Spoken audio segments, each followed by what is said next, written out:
잠언 18장 1절 보면 이게 있어요. 바보. 도대체 바보가 무슨 뜻이냐?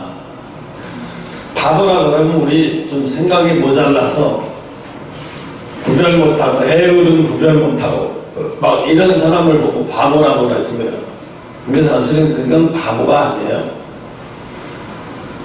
그건 바보라고 하는 게 아니고, 진짜 바보는 뭐냐면, 공적인 일에 무관심한 사람을 보고 바보라고 하는 거예요. 사회의 이런 공적인 일에 무관심한 사람, 이걸 바보라고 말하는 거예요. 또 미련한 사람을 그럼 뭐라고 말하냐면, 미련한 사람을 자기 생각만 드러내는 사람, 오직 자기 생각만 드러내는 사람이 있어요. 그 TV 광고에 보면 막 소통이 안 돼서 난리야. 그 어린아이가 하는 말이 그래요. 귀 있는 인형을 쓰면서 듣기만 해도 소통이 된다고, 왜 듣지 않으려니까 소통이 안 되는 거다, 이렇게 이야기를 하더라고요. 이 서서평 선교사라고 있어요. 이게 서서평이라고 얘기하니까 이거 한국 사람이구나 생각할지 모르는데, 그게 아니라 미국 사람이고, 원래는 미국 사람이 아닌데 스웨덴인가 어디 스위스 사람인데 미혼모의 딸이에요. 그런데 한 5-6살째 하이리보다 한두 살 더 먹었는데, 어느 날 엄마가 자기를 버리고 다른 남자에게 시집을 가버렸어요. 그래서 이 아이를 외갓집에 외할머니 외할아버지가 할 수 없어 맡아서 키우기 시작했어요. 이제 키우다가 이 아이가 이제 학교를 들어가고 열심히 학교 생활을 하다 보니까 학교가 크리스찬 학교예요. 할머니 할아버지는 카톨릭 신자고, 할머니 할아버지가 너 거기서 그거 기독교 신앙 그만두지 않으면 집에서 나가라. 그래서 집에서 나와버린 거예요.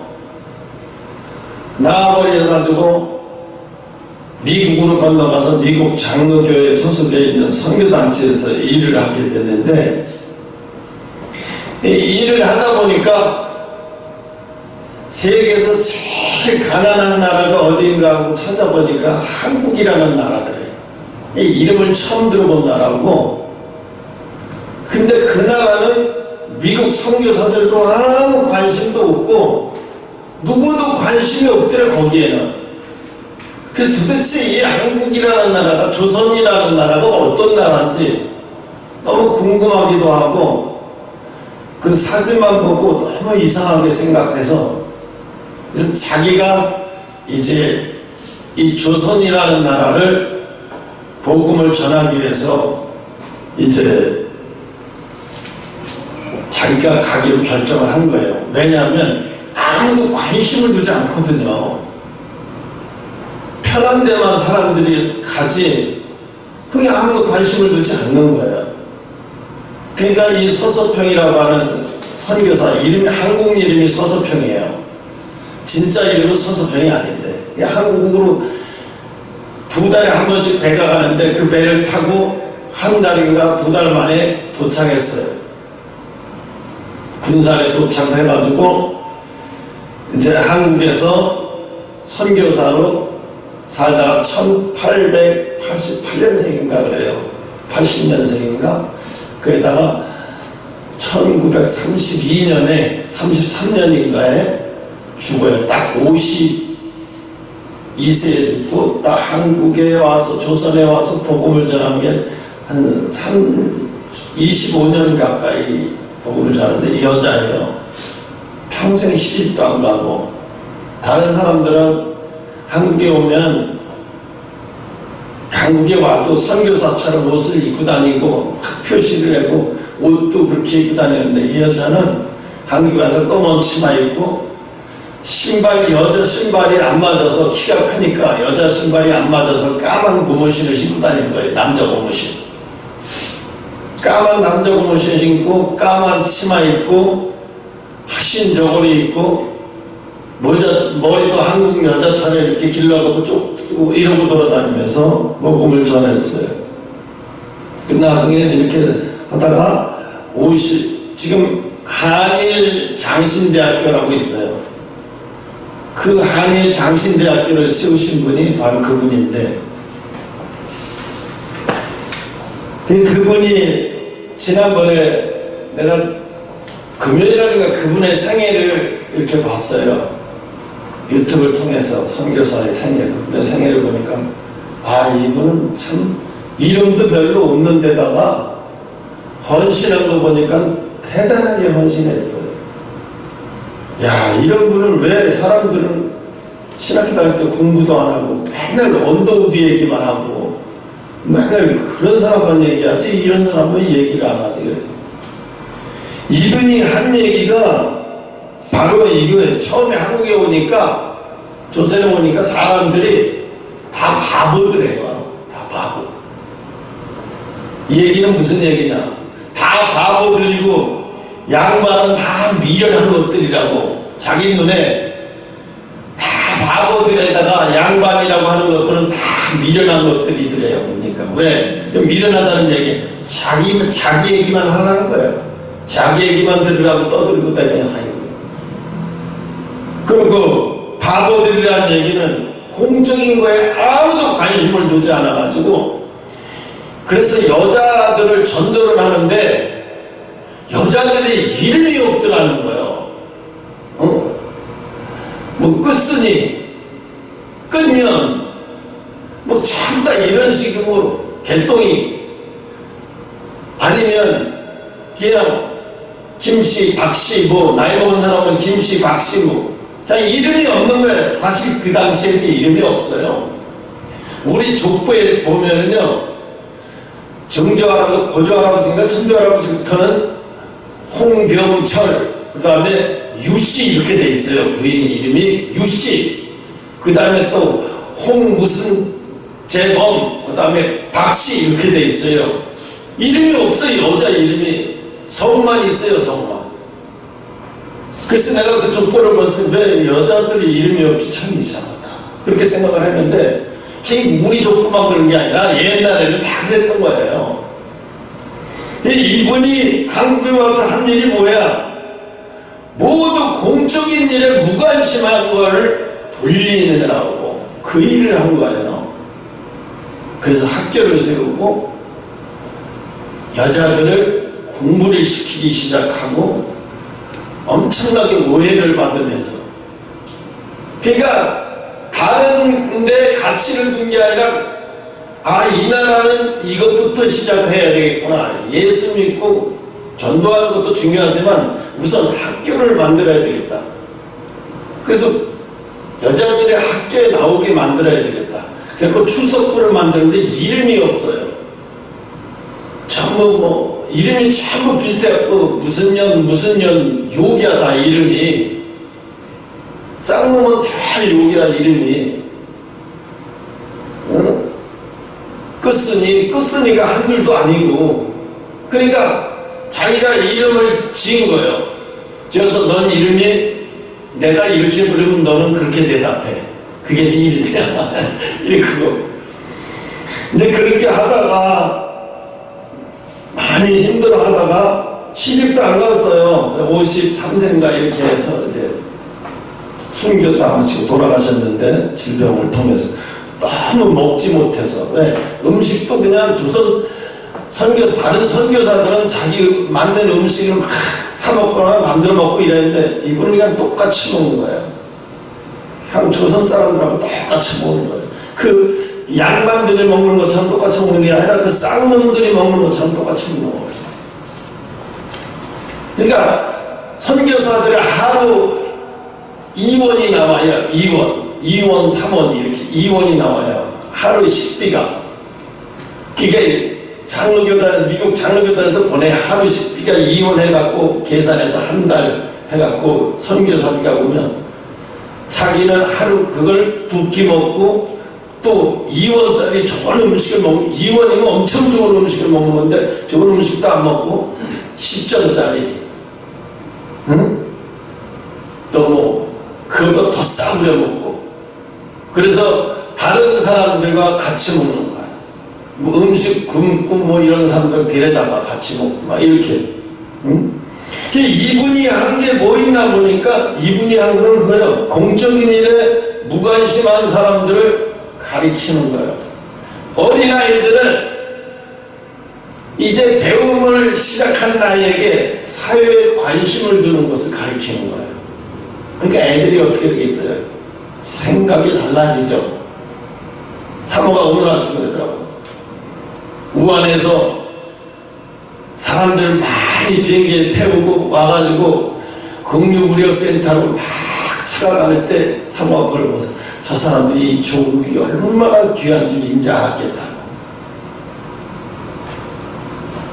아마 그거 하나님이 그냥 하시는 거 아닐 거예요. 왜? 그 우한 사람들은 자기 조국이면서도 조국이 해주는 게 아무것도 없는데, 이 한국인들은 자기 조국으로 돌아만 가면은 막 의료기관 병원에서 막 치료받고, 그 우한시 사람들이 한국 사람들을 얼마나 부러워하겠어요. 지금 중국 사람들이요, 한국을 있는 돈이 많은 사람도 그렇지만 돈 없는 사람도 그렇고 한국인이 되고 싶어 해요. 한국은 얼마나 부러워하는지 몰라요. 왜?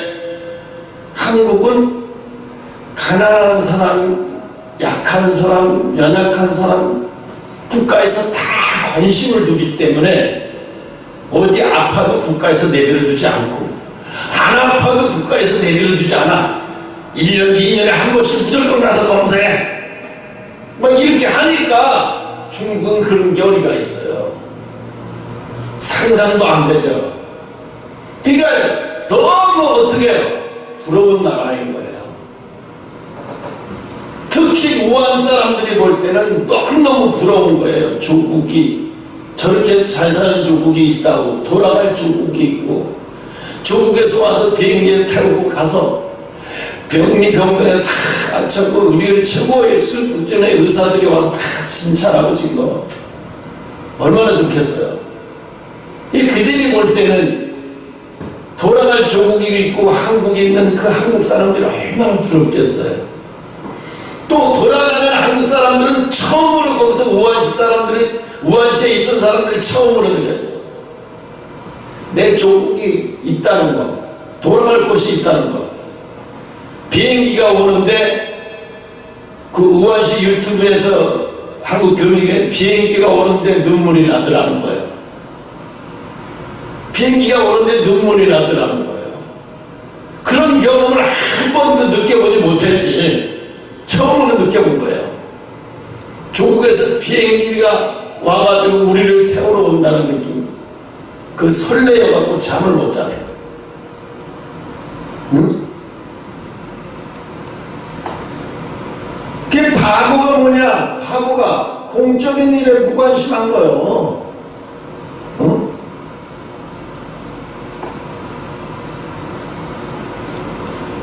중국이 뭐예요? 중국이 사회주의로 간다 하지만 공적인 일에 굉장히 무관심한 나라예요, 사실은요. 응? 오늘 하나님이 말씀 보면 공중에 새를 보라, 심지도 않고 거두지도 않고 모아 들이지도 않되 너희 천국에서 기르시나니 너희는 이것들, 이 새들보다도 더 귀하지 않느냐. 응? 그런데 우리의 관심사는 어디에? 우리는 어떤 가치에 헌신하고 있느냐? 어떤 가치에 헌신하고 있느냐? 응? 시편에 보면은 현존하는 인간들의 기쁨의 찬가가 있는가 하면 찬양과 감사가 있고, 또 탄식의 순간도 있고, 알 수 없는 순간들을, 설명할 수 없는 부분들을 도저히 왜 나에게 이런 일이 일어나는지 설명할 수 없는 일들을 하나님 앞에 늘어놓으면서 막 이야기하는 사람들도 있고, 그런데 인간이 하지 말아야 할 게, 하나님 앞에 하지 말아야 할 게 두 가지가 있어요. 하나는 성령의 해방죄를 하지 말아야 되고, 또 하나는 어떤 상황이 되든지 간에 원망하지 말아야 되는 거예요. 오민주 집사라는 분이 있는데 잘 나가는 사람이에요. 신앙생활도 뭐 잘하고, 그래서 교회에서, 큰 교회니까 교회에서 사람들이 서로 며느리 삼고 싶어 하고 직업도 좋고 막 그러니까, 그래서 이제 결혼을 해서 사는 동안 깨가 쏟아진 거예요. 애가 이제 하엘이보다 한 적어, 한 살 정도, 한 3살 정도 됐는데, 얘가 딴 애들은 100일 돌 정도 되면은 보통 엄마 소리라든가 엄마라든가 하는데, 얘는 전혀 그런 소리 못 하는 거예요. 그러니까 의사가 검사를 하는데, 이게 좀 늦을 수도 있으니까 괜찮다고 염려하지 말라고, 그냥 기다려보자고. 그런데 나중에 4살, 5살 돼도 못하는 거예요, 엄마 아빠 소리를. 그때 이제 정밀검사를, 대학병원 와서 정밀검사를 해보니까 얘가 발달장애인을 아는 거예요, 엄마가. 그때 제일 먼저 발달장애라는 사실을 알고 나서 제일 먼저 교회 와서 한 게 뭐예요? 원망이 나오기 시작한 거예요. 매일 울면서 하나님 앞에 원망하고, 내가 하나님 앞에 그동안에 11조를 안 해서 죄 진 게 있는지, 주의를 제대로 섬기지 않아서 그런 날이 있는지, 내가 절기마다 감사를 하지 않았는지, 내가 뭐 하나 제대로 하나님 앞에 못한 게 뭐였냐고 이러면서 하나님 앞에 어떻게 대든 거예요. 그렇죠? 나 같아도 그럴 수 있을 것 같아요. 대든 거예요. 오늘 말씀을 읽어봐요. 쟤들도 다 이렇게 하나님이 보호하신다는데, 나는 하나님의 자녀인데, 내가 그렇게 하나님 전에 열심히 나오고 하나님 자손인데 어떻게 내 딸이 발달장애가 될 수 있느냐고. 이제 이렇게 해가면서 어느 순간 이제 그러면서 자꾸 이제 인터넷을 통해서 발달장애 아우들 모임들, 그런 모임에 이제 그날도 그런 모임에 이제 가는 거예요. 자기 딸을 뒤에다 태우고, 딸이 이제 7살 정도, 8살 정도 되는데, 이제 학교를 보낼 수가 없죠.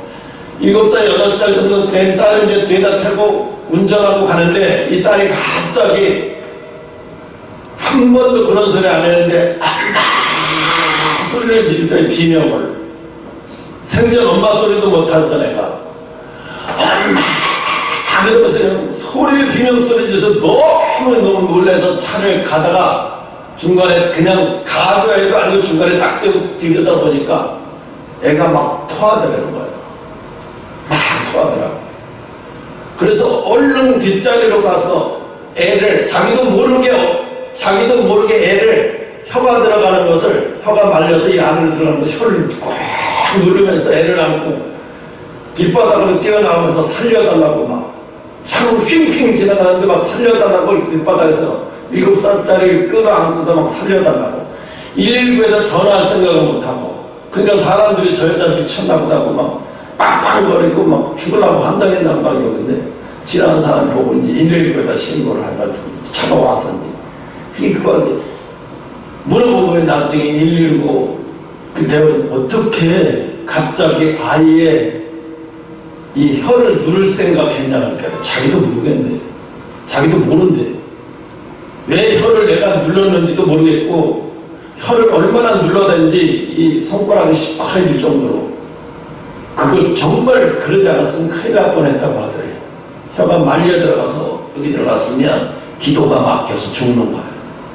근데 혀가 말려 들어가는 것을 자기도 모르게 누르는 거예요.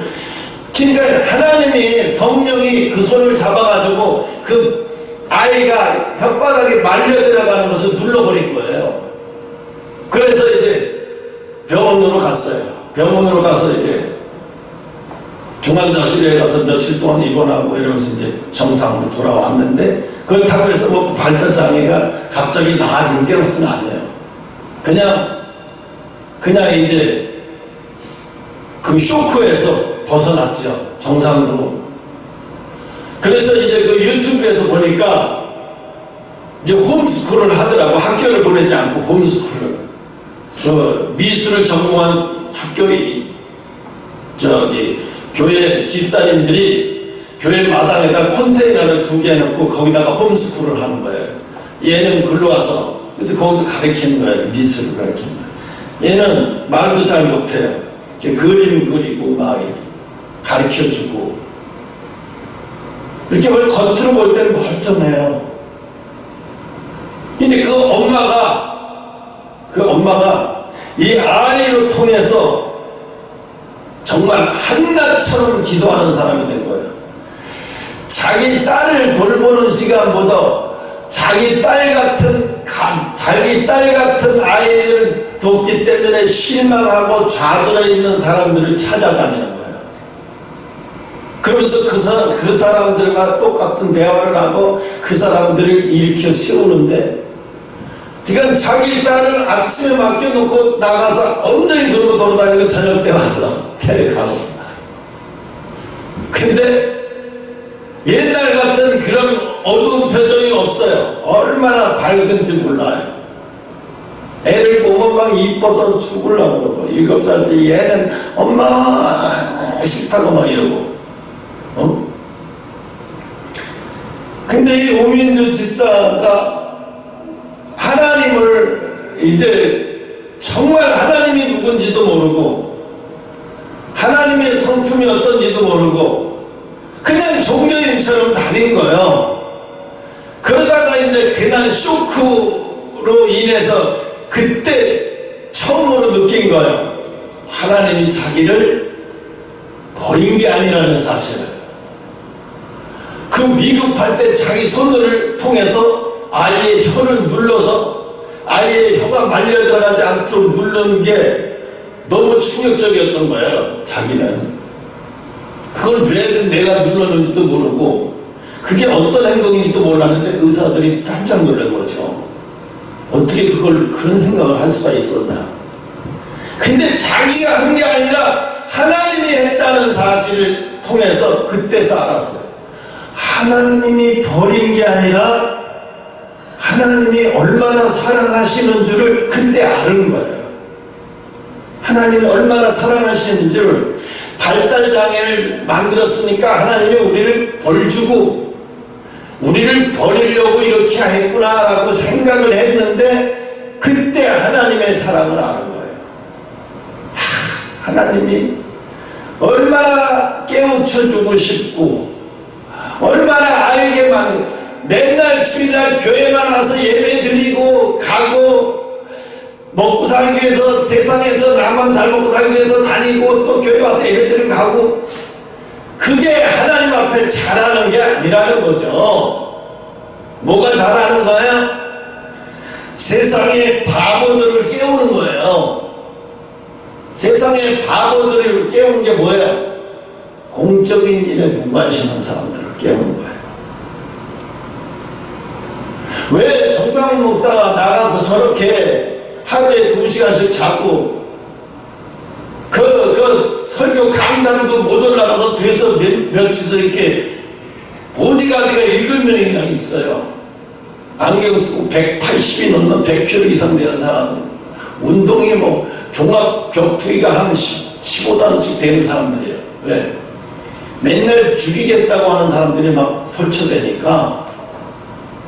그 나중에 사진을 찍는데 한미총 회장님 혼자 나와서 다시 투표해서 당선된 거잖아요. 그래서 기념으로 해도 사진 찍는데 나중에 김문수 지사 뭐라고 하네.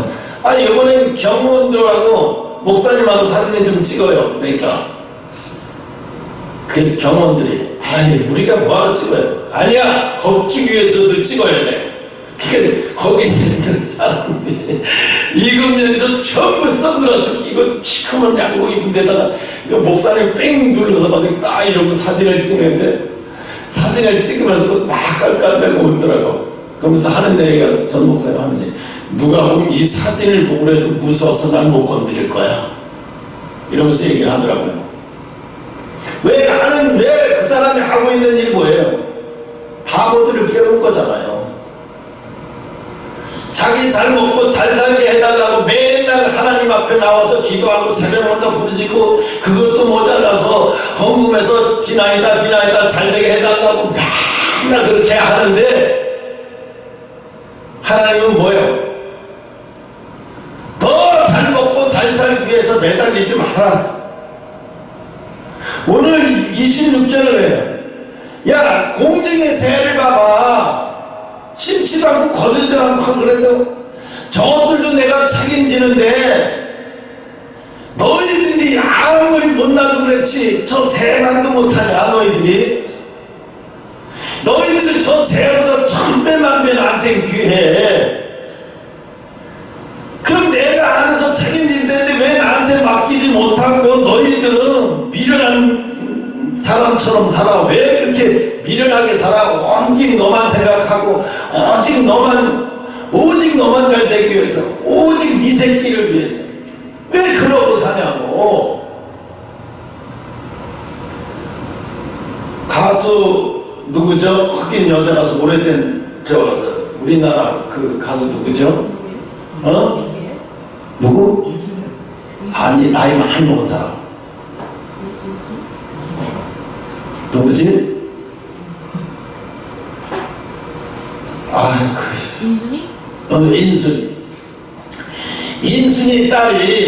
인순이 딸이 스펙이 대단해요. 공부도 얼마나 잘했는지. 근데 얘가 어려서 춤을 좋아하고 노래 좋아해서 가수가 된다고 그랬는데 엄마가 안 된다. 그럼 춤 배워서 춤 학원을 하는데 그것도 안 된대. 그럼 뭐해, 엄마? 넌 공부만 해. 그래서 이제 할 수 없어도 순종하는 마음으로 공부만 열심히 했어. 나중에 MIT 뭐 수석으로 졸업하고, 하여튼 유엔에 거기에서 또 뭐 알바로 일하고 뭐 아주 스펙이 굉장히. 나중에는 어디 구글 회사에 들어가서, 그 마이크로소프트 회사에 들어가서 굉장한 위치에서 일을 하고 있었어요. 한 달 월급이 1000만 원. 한 달 월급이 1000만 원입니다. 그런데 엄마는 막 좋아서 난리 치는데 얘는 한 1년도 못 돼서 1년 정도 하다가, 내가 더 이상 이러고 세상을 이러고 살기에는 너무 지루하고 이건 인생이 아니다 싶어서 때려쳤대요. 그때 엄마가 울고 난리 치는 거예요. 야, 그렇게 편한 직장이 어딨니? 경제가 어렵거나 말거나 1000만 원씩 나오지.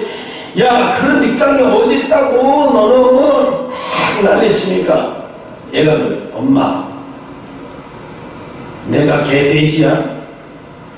맨날 똑같은 짓 하면서 똑같이 해서 나만 똑같이 먹고, 돈 생기면 휴가 나면 또 이번 달에 어디 놀러 갈까? 어디 갔다 올까? 그리고 또 들어가서 또 일하고, 또 이번에 돈 생기면 어디 놀러 갔다 올까? 맨날 그 짓만 하고 앉아있고. 그게 인간이냐고. 그게 사람 사는 거냐고. 지엄마한테 따졌대. 그게 인간이고 그게 사람 사는 거냐고. 그러니까 얘가, 엄마가, 그럼 네가 사람 사는 거는 뭔데? 나는 많은 사람들에게 일자리를 주는 그런 오너가 되고 싶어. 그래서 어떻게든 일자리 하나 더 만들기 위해서 발버둥 치고, 일자리 없는 사람들에게 일자리 만들어주는 게, 난 그렇게 살고 싶지, 이렇게 나만 혼자 잘 먹고 잘 살게, 이건 사는 게 아니야. 엄마가 나를 공부시킬 때 내가 공부한 지식은 나 혼자 잘 먹고 잘 살고 행복하게 살고 세계 여행을 일주하면서 맨날 그렇게 살자고, 나는 그런 공부 안 했어. 그러니까 인순이가 충격을 먹은 거예요. 자기 딸이 어떤 공부를 했다는 사실에 충격을 먹은 거예요. 자기는 뭐라 그래? 죽으라고 노래해서 밤무대 뛰고 노래 하나라도 더해서 유학비 한 달에 2천만 원씩, 학비가 막 2,500, 5천만 원씩 되는 학교에 보내가지고 그렇게 보냈는데, 이게 1,000만 원짜리 직장을 그만두고 이게 미쳤다고 막 이랬는데, 생각을 하는 거 보니까 자기가 뭐야? 오늘 이 바보들하라는 거지. 바보. 나는 바보네. 자기 딸한테 고개를 틀 수가 없더래. 창피해서. 부끄러워서 고개를 틀 수가 없더라는 거예요. 그래서 한국으로 와서 조그만 회사를 차렸어요. 지금은 조금 보니 4, 5여 정도밖에 안 돼요. 엄마 나 실패해도 상관없어. 실패하면 또다시 시작하면 돼. 걱정하지 마 엄마. 나는 바보처럼 살고 싶지 않아. 돈에 매여서 어떻게 하면 돈 쓸까 그렇게 궁리하면서 오직 돈을 쓸 생각만 하면서 그런 멍청한 인간처럼 그렇게 살고 싶지 않아. 그렇잖아요. 돈에 매여서 사는 거죠. 그건 어떻게 하면 돈을 쓸까? 오늘도 1,000만 원 들어왔네. 어떻게 하면 돈을 쓸까? 어? 마이크로소프트 빌 게이츠가 하루에 1시간인가 하루에인가 뭐 이자가 들어오는 게 150 몇 억이 들어온다고 하더라고요. 이자가 그냥 가만히 통장 안에 매일매일 들어오는 게 150 몇 억이 들어온대요. 이 사람이 그 돈을 들어오는 돈을 매일같이 그날 들어오는 돈 그날 들어오는 150 몇 억을 그날 하루에 다 쓰려고 맘만 먹어도 고된 일일 거예요. 못 쓸 거예요. 어떻게 써요? 근데 이분이 지금 빌 게이츠가 얼마 전에 인터뷰한 내용을 보니까 앞으로 10년 뒤에는 수천이 아니라 인구의 10억 이상이 알 수 없는 질병에 죽을 거라. 빨리 지금 세계에는 질병본부를 만들고 이 질병을 연구해야 된다. 빨리. 후진국, 중국 같은 데서는 그런 거에서 먹을 수 없는 음식 못 먹게 만들고 이런 위생 같은 거 철저하게 관리하지 않으면 앞으로 인구의 엄청난 절반 이상이 죽을 수도 있다. 엄청난 대재앙이 온다는 거예요. 핵폭탄이 문제가 아니라 핵폭탄은 써보지도 못하고 이런 질병에 사람이 손도 못 쓰고 속수 못 치고 죽는다는 거죠. 그게 이번에도 드러났잖아요. 이번에도요. 응? 이 사람이 그렇게 돈이 많은데도 편하게 살 궁리만 하는 게 아니라 앞으로 인류를 걱정을 해요. 10년 후, 20년 후 인류가 어떻게 할 것인가? 이 인류를 어떻게 살릴 것인가? 이 수많은 새로운 질병들을 어떻게 제압하고 어떻게 신종 약을 개발할 것인가? 이런 거에 관심을 두는 거예요. 돈 많고 막 그랬으면 그 사람 미국의 대통령이나 한번 하려고 마음먹으면 얼마든지 하죠. 미국의 대통령, 빌 게이츠가 미국의 대통령에서 뭐 할 거예요? 세계에 도움이 돼요? 안 돼요. 차라리 세계에 돌아다니면서 질병을 연구하고 새로운 질병이 나오지 않도록, 나오더라도 또 약을 개발할 수 있도록 그런데 돈을 투자하게 만들고 그런 데 쓰게 만드는 거죠. 그러니까 이 빌 게이츠라는 사람은 돈 버는 기계, 사람들이 천재야, 돈 버는 기계야 그렇게 생각할 수 있지만 그릇이 아닌 거예요. 그릇이 달라요. 그릇이 달라요. 왜요? 세계를 걱정하는 사람이에요.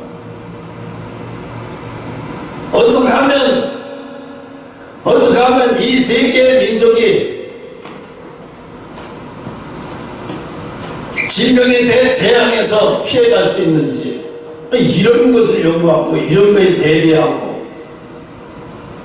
그런데 오늘날 우리가 기독교는 오직 자기 교회, 오직 자기 교회요. 오직 자기 교회. 자기 교회만 크게 짓고 자기 교회에는 관심도 없어요. 옆에 개척교회에서 세를 못 내가지고 나간다고 뭐 얘도 관심도 없어. 야, 그러면 그만둬. 그 교회들 그 성도 우리 교회로 다 오게 만들어. 이런 식이지요.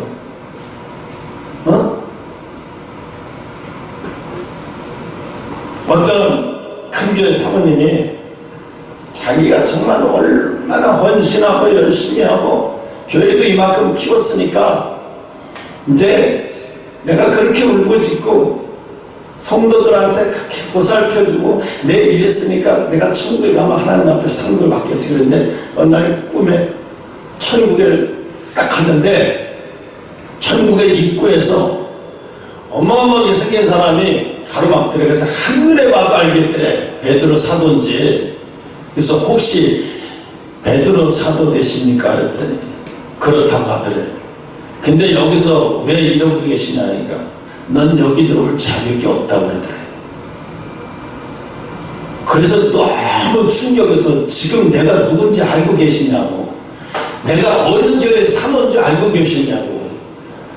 야, 난 네가 태어나서 아기 때부터 다 보고 다 알고 있어. 나는 네가 지난 여름에 한 행동까지 다 알고 있어. 이런 것처럼 다 알고 있다. 근데 그렇게 내가 고생하고 얼마나 교회 헌신적이고 얼마나 하나님 일을 열심히 했는지 알면서 그런 소식 아십니까? 그러니까 알지. 네가 얼마나 열심히 했고 얼마나 네 시간 아끼지 않고 네가 그렇게 수고하고 네가 그렇게 했는지 알지. 근데 왜 안 됐냐고. 그랬더니 너는 네 성질머리를 버리지 못했대. 응? 아무리 옳은 일이고 그게 하나님 일이라도 성질을 내면서 화를 내면서 했기 때문에 너는 들어올 수 없다는 거예요. 그러면서 그럼 어떻게 해야 되냐고. 네 성질을 다 죽여야 들어올 수 있다. 그러니까 놀면서 울다가 잠이 깼는데 자기가 이불에 다 젖었더래. 자기가 이제 그 다음에 이제 깨우친 거지. 아, 착각을 했구나 내가. 아니 열심히만 하면은 되는 줄 알고 착각을 했구나 내가 그때 그랬죠. 어떤 큰 교회 집회 때 갔을 때 네 엄마가 있냐나 성가대 하는 애한테 합창단 하는 애한테 예배드리기 전에 막 합창단 부르는 애한테 이리 나와 있냐나 인연이 어디 예배 시간에 목사님 성경대 예배 시간에 졸아 있는지 딱 그냥 팍 이쪽으로 돌아갈 정도로 때려버리더라고.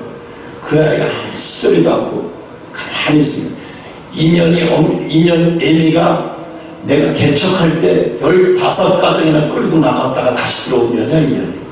그년의 애미 딸이야 인연이. 그러면서 그렇게 핀자람 주고 욕을 그게 다시 들어가서 안 돼. 내가 그걸 보고 쇼크를 먹어서 다시는 여기 안 와야겠다. 저 사람은 하나님의 종이 아니다. 지금도 그런 식으로 목회하고 있어요. 그런 식으로 수만 명 모이고 우리나라 최대 교회를 해도 아무 상관없어요. 하나님은 너무 모르는 거예요. 하나님은요 그 10만 명한테 잘하고 한 명한테 상처를 줘도 못 들어가요. 못 들어가요 천국에. 9만 명한테 잘하고 한 명한테 상처를 그렇게 심하게 주고 그거 회개 안 하면 못 들어간다니까요 천국에.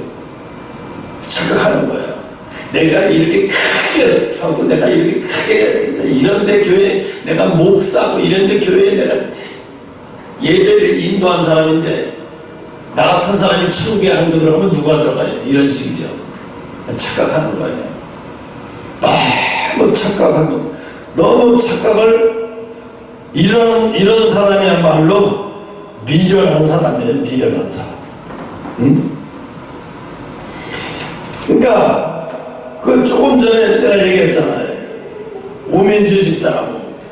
이 사람은 하나님이 왜 이렇게 나오니까 자기 딸 같은 장애를 가지고 하나님 앞에 와도 그냥 은혜도 못 찾고 왔다가 다시 돌아가고 그래서 방황하고 그런 사람들을 찾아다니면서 예수님을 만나게 해주고 예수님 사랑을 느끼게 해주고 이 사역을 하게 하기 위해서 일부러 하나님이 불렀던 거예요.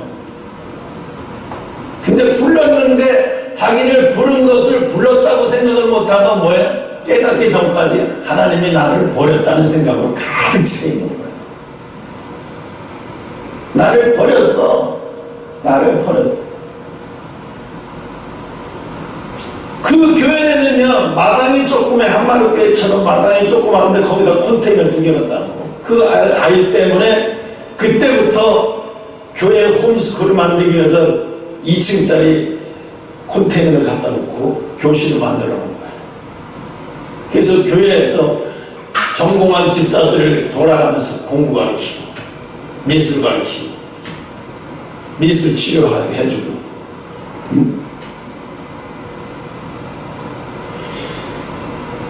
천국은요 작은 일을 소중히 여기고 작은 일을 즐겁게 여기는 사람이 천국에 들어가는 거예요. 근데 우리는 생각해 작은 일을 내가 하나님 일을 했다고 생각이 안 들어. 작은 일을 내가 하나님의 일을 했다고 생각이 안 드는 거는 내가 교만해서예요. 내가 교만해서. 내가 교만하니까 작은 일을 하나님 일을 해놓고도 그걸 즐겁게 여기지도 않을 뿐더러 내가 하나님 앞에 감사 기뻐할 줄도 몰라요. 응?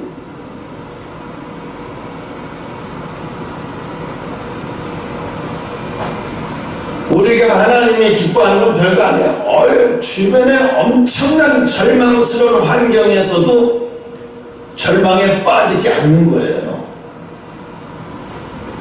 수영할 줄 모르는 아이를 하나님이 물속에다가 집어넣어. 그랬더니 한 놈은 그냥 수영도 못하니까 그냥 파득파득거리다 하다가 그냥 빠져 죽어. 근데 하나는 있는 힘을 다해 살아보겠다가 발버둥 치고 발버둥 정신없이 발버둥 치다가 나중에 지쳐서 해라 모르겠다 발을 딱 내려봤더니 뭐가 지쳐? 이제 깊은 데서 빠져나온 거야. 이제 걸어 나오면서 화가 나는 거야. 도대체 하나님은 왜 나를 이렇게 빠지게 만들고 건져주지도 않고 피똥 싸게 막 허적거리게 만들어서 겨우 살아나 한바탕은 죽을 뻔했네. 이 아이는 그때부터 뭐가 와요? 물에 빠져도 살아나는 법을 배우기 시작해. 절망에서 빠져나오는 법을 배우기 시작하는 거야. 절망은 왜 사람이 절망에 빠질까요? 우리 이렇게 예배드린 현실만 보니까 절망에 빠지는 거예요. 이 현실만 보니까 절망에 빠지는 거예요. 사도 바울이 현실만 봤으면 그런 큰일을 못해요. 현실만 보니까 절망에 빠지는 거예요. 현실을 보지 마요. 뭘 봐요? 미래를 보고 하나님의 약속을 믿어요. 미래를 보고 하나님의 약속을 믿는 거예요. 그러니까 절망에 안 빠지는 거예요. 예수 잘 믿는 사람에게 하나님은 절망에 빠지는 환경을 더 많이 만들어 놔요. 그러니까 시험이 들어서 하나님이 버린 자들이 볼 때는 너도 버렸어 이렇게 생각한다고요. 근데 우리가 절망을 보지 말아요. 절망을 보는 게 아니라 환경을 보지 말아요. 그리고 하루하루를 즐겁게 살아요. 그냥 하루하루를 즐거움을 찾아서 살아. 즐겁게 살아. 하루를 즐겁게 하루하루를 즐겁게 살다 보면 어느 순간인가 한 달 내내 즐겁게 사는 거예요. 근데 절망에 빠져 살면 어떻게 해요? 절망에 빠져 맨날 눈만 뜨면 현실이 보여요. 눈만 뜨면 현실이 나를 압도해요. 눈만 뜨면 현실이 나를 압도하는 거예요. 그 마귀가 엄청나게 갖고 놀아요. 우리가 가만히 봐봐요. 호수에 뚝방에 가도 호수에 보면 청둥오리가 하얀 것도 그렇고 빨간 것도 그렇고 개들이 물 위에서는 아주 평온한 것 같지만 발밑에서는 발을 얼마나 왔다 갔다 하는지 몰라요. 겉으로 볼 땐 평온해 보이죠. 이 세상에 아주 평온해 보이고 나만 죽을 것 같고 나만 죽을 환경 같지만 그렇잖아요. 그래서 인순이가 하는 말을 그랬어요. 내가 딸아이를 이런 공부가 딸아이가 미국에 유학 가서 이렇게 인간이 성숙해 갖고 올 줄 몰랐다.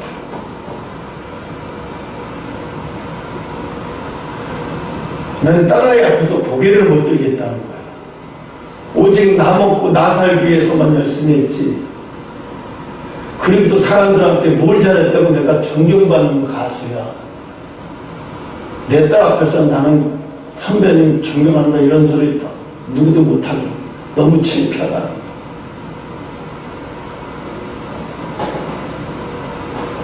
너는 한 달에 1,000만 원 받는 것보다 매일 돈 걱정하면서 이달에 돈 걱정하면서 월급을 어떻게 줄까, 그리고 일거리는 또 어떻게 잡을까.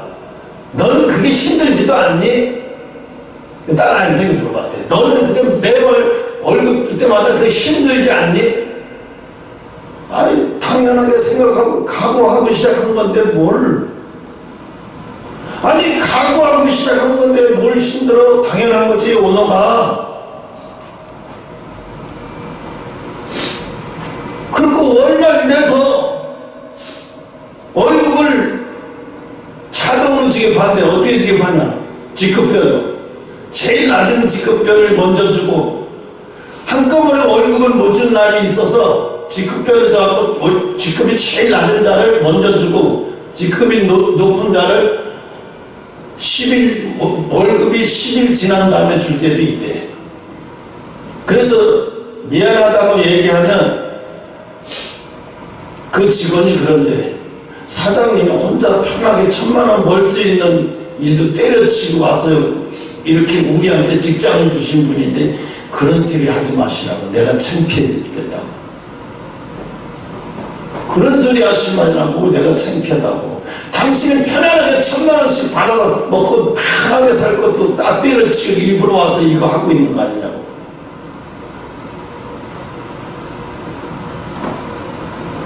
그러니까 뭐야, 한국에서 뭐야, 교육이 개떡같은 교육을 가르치는 거예요. 서울대, 고대, 연대 나오면 뭐하냐고. 스카이 나오면 뭐하냐고. 바보들만 만들어 놓는데. 서울대, 연대, 고대 나와서 한다는 소리가 뭐야? 대기업 40대, 50대 그만두고 나면 70 차린다는 거야. 잘 공부해. 죽도록 공부해서 자기 혼자 먹고 자기 잘 살기 위해서 먹고 그렇게 살겠다. 조국이라는 작자가 대학교에서 법을 가르치면서 사람은 평등해야 된다. 그렇게 하면서 막 똑같이 기회를 주고 막 그런 식으로 아이들을 가르치니까 아이들이 막 조국 선생님, 조국이 정말 대한민국 조국이었으면 좋겠다고 난리쳤어. 나중에 뒤를 돌아보니까 이게 사기꾼이야. 저 형은 사립학교 운영하는데 교사를 채용하는데 정정당당히 시험을 봐서 훌륭한 사람 뽑는 게 아니라 1억을 미리 받아가지고 그 받은 놈을 정교사로 채용하고 온갖 더럽고 추잡한 짓은 다 관자는 거야. 그 집안이 자기 마누라까지 다. 그러니까 한때 서울대에서 다시 대학원, 법학대학원은 다시 복직을 했는데 제명시켜버렸어요. 합법적으로 제명시켜버렸어요. 그러니까 헌법소원을 보고 대법원까지 다시 올라갔는데 나 같은 창피해서 그래도 그만두겠어.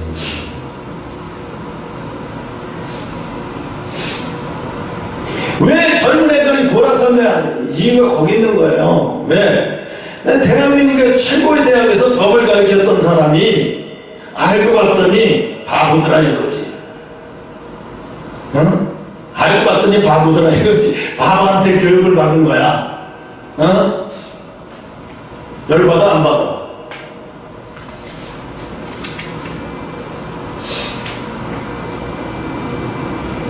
그래도 지금까지도 회개를 뉘우치지 못해요. 지금도 뉘우치지 못해요.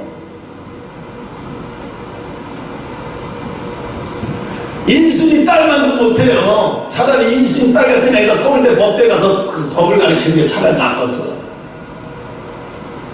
응?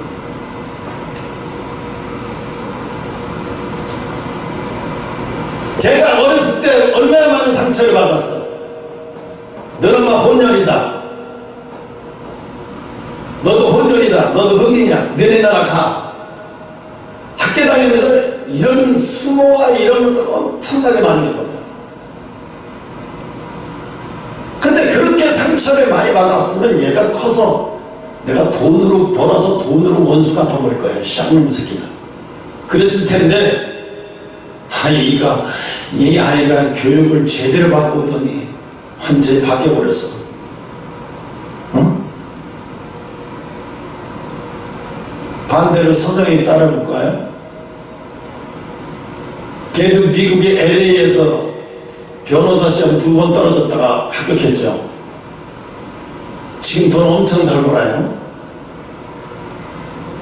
오락 프로그램에도 나오고. 그러면서 하면서 엄마하고 어떤 관계로 지내냐 하니까 엄마하고 좋은 관계는 아닌데. 그래서 엄마하고 싸울 때도 많대. 그럼 싸우면 어느 정도까지 싸우냐 그러면 엄마하고 싸우다가 엄마한테 화나고 그런데 이혼은 내가 선배야. 선배한테 까불지 마. 저 엄마한테 그런다는 거예요. 엄마가 아빠하고 이혼했지만 이혼은 내가 엄마 아빠보다 선배야. 어따 대고 웃기는 얘기잖아요. 지 엄마한테 화나고 그런다는 거예요. 엄마 이혼하고 한 달쯤 2달쯤 전 지금쯤 그런 마음을 가질 때야. 지금쯤 그런 게 있어요. 얘도 결혼해갖고 5년 만에 이혼했으니까 5년 동안 살다 이혼했으니까 이혼하고 나면 한 1, 2년 동안 어떤 생각 어떤 말 이런 것까지 다 지 엄마한테 코치를 해주는 거야 얘가. 그래서 지 엄마를 가르치는 거야 이렇게. 그런데 그 아이가 재능은 뛰어나고 돈도 잘 버는데 잘생기고 섹시하고 왜 저런 아이를 부인으로 왜 버렸을까 그 남자아이는 그런 생각을 해봤는데 근데 이 아이는 생각이나 사고가 인순이 딸을 반도 못 쫓아가더라고요. 반도 못 쫓아가더라고요. 왜? 그 엄마는 고통을 받으면서 고생을 하면서 번 돈으로 딸을 가르치는 거예요. 그죠? 근데 서시원은 어떻게 해요? 웃음을 팔고 사람을 가지고 놀면서 돈을 버는 거 아니에요. 비교가 안 돼요. 어떤 돈을 사용하느냐 비교가 안 되는 거예요. 응? 그래서 오늘 제목은 뭐예요? 가치에 헌신하고 있는 어떤 가치에 내가 목숨 걸고 있느냐, 어떤 가치에 내가 생명을 걸고 있느냐. 그죠? 내 청춘 다 바쳤어요. 어디다? 하나님의 약속에다가요. 내 청춘을 하나님 앞에 하나님의 약속에다 다 바쳤어요. 물론 다 마치고 오면서 착오도 많이 느끼고 하나님 뜻에 이게 하나님 뜻인 줄 알고 저게 하나님 뜻인 줄 알고 실수한 적도 있지만, 그래도 하나님이 그걸 너희 자식아 오면서 그러면 실수했어, 혼 좀 나야 돼, 너는 그것 때문에 천국에 못 가, 절대 그렇지 않아요. 중요한 건 뭐예요? 네가 가치를 어디다 두고 왔는지 내가 너무 잘 안다는 거지. 응? 소박하고 작은 존재에게도 긍정적인 가치를 보이시는 하나님이에요.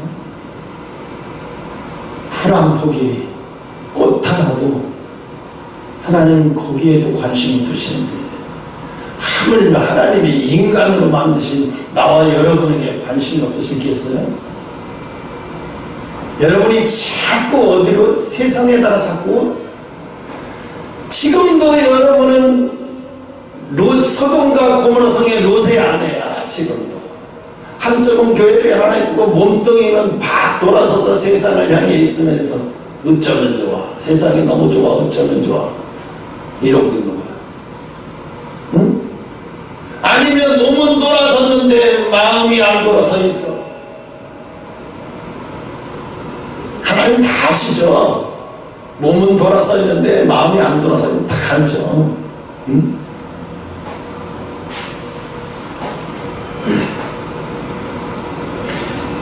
전도서 4장 9절을 실제로 보면 인간의 행복은 돈에 있는 게 아니고 좋은 환경에 있는 게 아니에요. 어디에 있느냐? 좋은 인간관계에 있는 거예요. 내가 좋은 인간관계를 가진 한두 사람만 있어도 내 인생 평생 행복해요. 알아요? 특히 그래서 오랜 장수하는, 오랜 사는 사람들을 보면 태계가 아내가 먼저 죽거나 남편이 먼저 죽었어도 부부의 인간관계가 참 좋았어요. 행복해요. 가진 것은 없어도. 그러니까 어떤 할머니들은 아이고 그 인간 말하기도 싫어 이런 할머니가 있는가 하면, 어떤 할머니는 그래요. 영감, 에휴, 왜 이렇게 날 두고 멀리 먼저 가서 날 외롭게 해. 나도 곧 영감 따라 갈 거야. 우리 영감 살아있을 때 정말 잘했어. 한눈 안 팔고 열심히 살아주고요, 내 옆에서 정말 열심히 살아줬어요. 자식들을 위해서 정말 열심히 살아주고, 두 번 다시 태어난다 그러면 태어나도 난 우리 영감하고 결혼해. 미안해서라도 우리 영감하고 결혼. 이런 할머니도 있더라고요. 그 할머니는 남편이 죽었는데도, 10년 전에 죽었는데도 늘 뭘 추억을 하면서 살아? 남편을 추억하면서 살아요.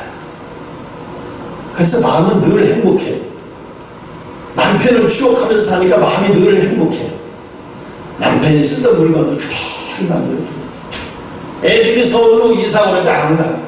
안 된다. 네 아버지 생각나서 못 살아. 서울 가서 못 살아. 안 돼. 여기서 밭에 갈 때마다 너 아버지 생각나고, 응? 내가 파 뽑을 때마다, 마늘 심을 때마다, 뭐 할 때마다 너 아버지 생각나. 너 아버지 생각으로 내가 사는데 서울 가면 너 아버지 생각을 어떻게 하냐. 그럼 나 죽어. 빨리 죽어. 이게 뭐예요? 하나님은 우리에게 행복을 주는데, 행복을 어디에서 좀, 돈을 통해서 행복을 주는 게 아니에요. 관계를 통해서 주시는 거예요. 관계를 통해서 행복을 주시는 거예요. 여러분 숫자가 적어도 교인 숫자가 적어서 우리가 행복하지 않다고요? 아니에요. 우리 교인, 적은 교인이라도 교인 관계가 행복하면요, 여기 작은 교인 가지고도 주일날마다 행복해질 수 있어요. 얼마든지 행복하고 차고 넘칠 수 있어요.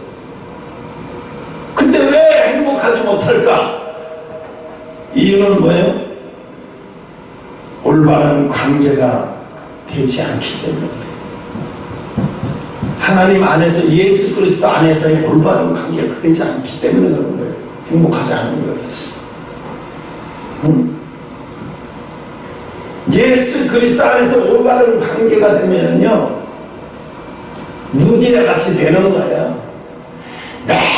맨날 사도 바울은 돈 붙여라 그러고, 또 그것도 모자라서 또 돈을 가지러 와도 루디아는, 그럼 돈을 가지러 오면 루디아는 물건 팔아갖고, 어떤 날은 팔아서 돈이 준비되는 날이 있는가 하면 어떤 날은 물건이 팔아지지 않고 돈이 준비되지 않아서 돈을 꾸러다녀요.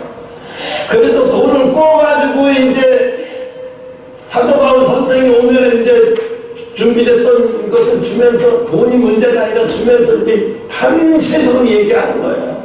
바닷가에서 고기를 불에다 구워 먹으면서 그동안 있었던 이야기, 피딱받은 이야기, 선생님이 전도한 이야기, 그런 이야기를 밤새도록 들으면서 울면서 듣고, 들으면서 예수님 생각나서 울고, 막 밤새도록 그 얘기 들으면 잠 안 자면서 그렇게 해도 행복한 거예요. 너무너무 행복해.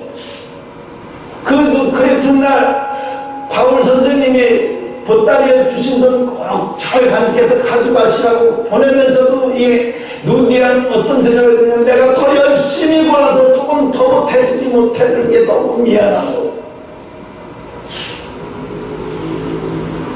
요즘 누디아가 돈을 갖다가 늘 사도 바울을 보내면서 지겹고 고통스럽고, 어쩌다가 내가 저런 돈 달리는 괴인 중에 물먹는 하마를 만났나 이러면서 괴로워하면서 살았을 것 같아요. 그랬으면 못했어요. 그랬으면 루디아는 성경에 기록되지 않아요. 여러분, 인간관계가 행복해져야, 인간관계가 좋아져야 행복해져요. 행복이 와요. 행복이 와요. 응?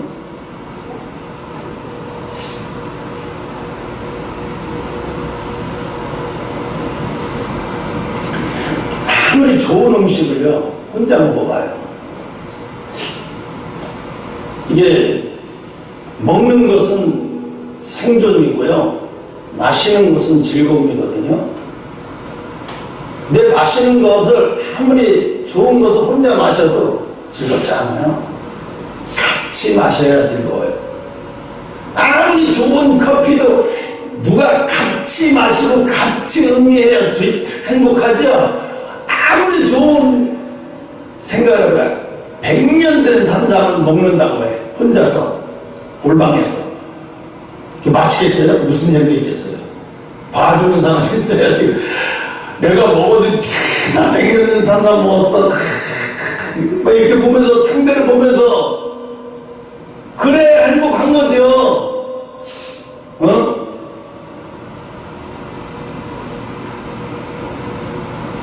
능력주의 사회, 이거는 속물 사회예요. 속물 사회. 이제 AI, 인공지능이 발달해 가면서, 컴퓨터가 이제 하면서 로봇가 나오죠.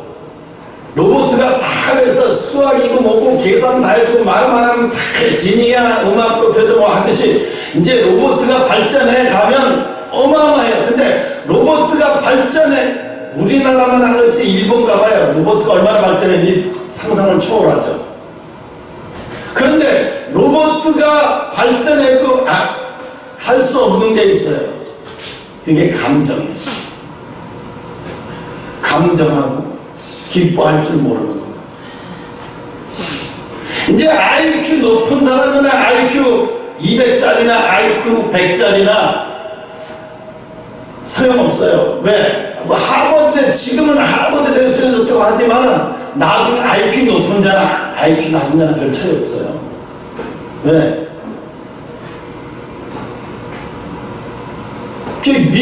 미국에서 학교 나온 애들 그러잖아요. 우리나라 시험 볼 때는 계산기 갖고 안 하고 머리로 해가면서 시험을, 뭐하러 머리를 해가면서 계산기가 있는데 계산기 들고 들어가서 시험을 보지.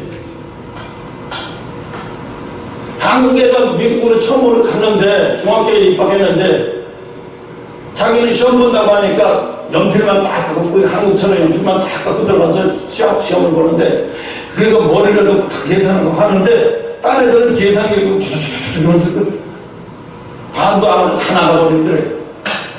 그 계산기를 막 두들기면서 놀래 충격이야. 그래서 이제 다음에 계산기 줘가지고 들어가야 돼. 요즘은 인공지능이 있기 때문에 로봇가 있기 때문에 엘리베이터에 타봐요.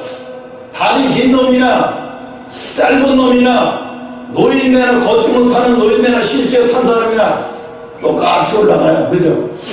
똑같이 올라가요. 차이가 없어요. 이제 AI 시대가 지나 인공지능 시대가 이제 오면 이제 그렇게 돼요. 점점 돼요. IQ 정도 별 차이가 없어요. 그 어떤 사람이 필요하냐? 어떤 사람이 이 사회의 리더자고 지도자가 되느냐? 함께 울 줄 알고, 함께 즐겁게 할 줄 알고, 사람을 즐겁게 할 줄 알고, 사람 울리고 웃기는 줄 아는 사람이, 인간관계를 잘 맺는 사람이 성공하는 시대가 온 거예요. IQ 좋은 사람, 좋은 대학 나온 사람이 성공하는 게 아니다. 이제 앞으로 그런 시대가 온다니까요. 그래서 없고, 우리가 그러잖아. 회사 생활만 계속하면 재미없죠. 회사에서 좋은 사람만 관계 만들려고 먹고 마시는 거 아니에요. 그 사람들하고 같이. 응? 뭐 사이다라도 콜라라도 아니면 알코올 없는 가타수에도 넣고 먹고 마시고 즐기면서 그때 즐거움을 느끼는 거잖아. 응?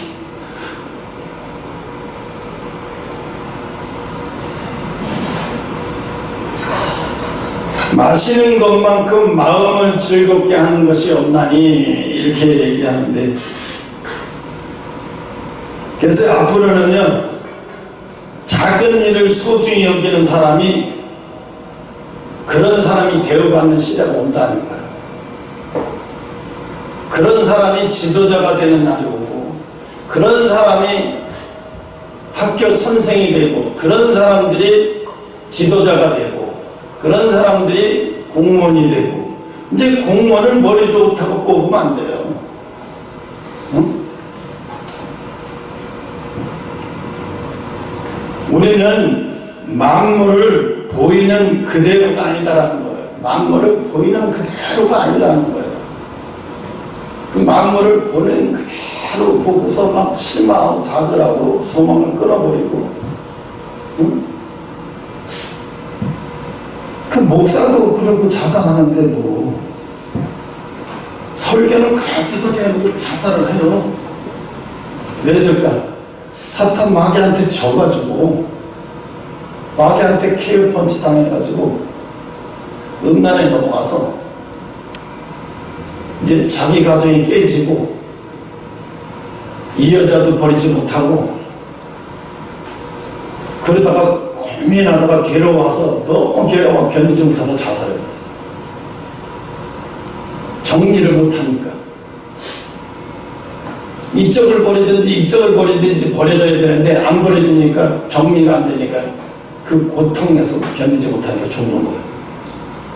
죽음으로 끝내버려요. 근데 자기 죽는 건 문제가 안 되는데 자식들이 볼 때는 어떤 생각이 들겠냐? 우리 아버지는 도대체 무슨 생각으로 세상을 사는 거야 이제까지? 내 친구도 그랬어요. 사업 잘 했어요. 프랜차이즈가 6, 7개를 했어요. 한 달에 수입이 굉장히 했어요. 한 달에 수입이 외제차, 벤츠차 한 대 정도 생길 정도로 수입이 있었어요. 그러니까 이 친구가 그 다음부터 하는 게 뭐인 줄 알아? 여자예요. 무슨 축구회를 하는데, 우리 형님들 하는데 축구회를 하는데 이놈이 한 달에 한 번씩 나올 때마다 여자가 바뀌더라는 거예요. 여자는 차 안에 있고 축구하고 나올 때마다 바뀌더라는 거예요. 너 그러다가 큰일 난다. 너 이제 끊어라. 너 제발 이제 그만해라. 말 안 듣더래. 그래서 나중에는 아예 그냥 상대를 안 해버렸대. 그 말을 안 해버렸대. 그 어느 날 자기 집 앞에 차 세워놓고 가스 마시고 자살해 죽었잖아요. 돈이 갑자기 왕창 몰리는 게 축복이 아니라 재앙이었던 거예요. 응? 친구들은 그걸 부러워했어. 와, 임석이 돈 엄청 잘 번다더라. 막 소문 나가지고. 우리 친구 중에 제일 잘 나간다. 돈 제일 잘 번다고 부러워하고 막 그랬는데, 그 다음에 죽었다는 소문 듣고, 어이가 너무 어이가 없어가지고. 그게 이제 아내들끼리는 쉬쉬하는 거예요. 왜 죽었는지 말하지 마라. 쉬쉬. 그러니까 목적 없이 달리고 그렇게 되는 거예요. 가치 없이, 목적 없이, 이유 없이. 돈을 왜 벌어야 되는지 이유도 없고, 목적도 없고, 응? 그러니까 환경이, 그러니까 저런 애 같이 그 여자 가수 여자 딸내미처럼, 걔는 환경에 대해 지배를 받지 않잖아요. 왜? 자기 꿈이, 자기 인생의 꿈이 분명하니까 환경이 어떻게 되는 거에 대해서는 관심 없어요. 오늘은 이렇게 힘들고 내일은 이렇게 힘들고 그런 거 신경 안 써요. 그냥 최선을 하루하루 최선을 다해 사는 거예요. 살면서 열심히 살다 보면 일자리 하나 더 만들고 주면 사람 하나 더 만들고, 일자리 하나 만들고 주면 사람 하나 더 만들고, 자기 월급을 못 가져가도 신경 안 써요. 왜? 난 내가 월급 많이 타려고, 내가 돈 많이 만들려고 했으면 그 직장에서 나오지 않았지. 뭐로 나와? 내가 그거 하려고, 내가 그렇게 편히 살려고 나왔나? 그게 아니거든요. 자기 보람을 다른 데서 찾으려고. 어디? 미련한 자가 아니지. 사회에 관심 많은 아이예요. 이 세상에 관심이 많은 아이예요. 사회에 관심 많은. 사회에 관심 많고 세상에 관심 많은 사람들은 작은 것들, 이 세상의 어려운 것들에 대해서 쉽게 실망하고 쉽게 절망하지 않아요. 아니, 그런 거 세상이 원래 그런 건데 뭘 그런 거에 빠져요. 그래서 흔들리지 않는 거예요. 그런 거예요. 환경에. 오늘 안 좋으면 내일 좋을 일이 생기겠지. 내일 안 좋으면 모레 좋을 일이 생기겠지. 근데 소심하게 사는 사람들은요, 좋은 일이, 안 좋은 일이 한 번 닥치면 거기에 빠져서 헤어나오질 못하는 거예요. 그러니까 예수님은 하도 안 되겠으니까 수고하고 무거운 짐 진짜 다 내게로 와. 내게로 와. 다 나한테 내려놓고 일해. 다 무거운 거 내려놓고 일하라는 거예요. 여러분, 그래서 가치를, 우리는 적어도 가치를 어디다 둬야 돼요? 하나님 말씀에다 두고 하나님 약속에다 둬야 돼요. 첫 번째 약속에다가 가치를 두고 그 약속이 이루어질 때까지, 내가 안 이루어져야 오두방정 떨 필요도 없어요. 하나님의 때가 되면 다 이루어지게 돼 있으니까. 그 말씀을 믿고. 근데 아브라함도 오두방정을 떨어갖고 자기 마누라가 몸종을 들여보내서 그걸 같이 자고 그래가지고 새끼 낳았더니 하나님이 그랬잖아요. 그러면 네 핏줄이 될 수가 없다고. 너의 장손이 아니다. 그러면. 근데 아브라함이 대꾸도 안 했어. 근데 하나님은 100세가 딱 되고 치마누라 90세가 딱 될 때 하나님이 얘기해. 명년 이맘 때 애를 낳을 것이다. 이름을 이삭이라 해라. 근데 진짜로 그렇게 되니까 어떻게 돼요? 응?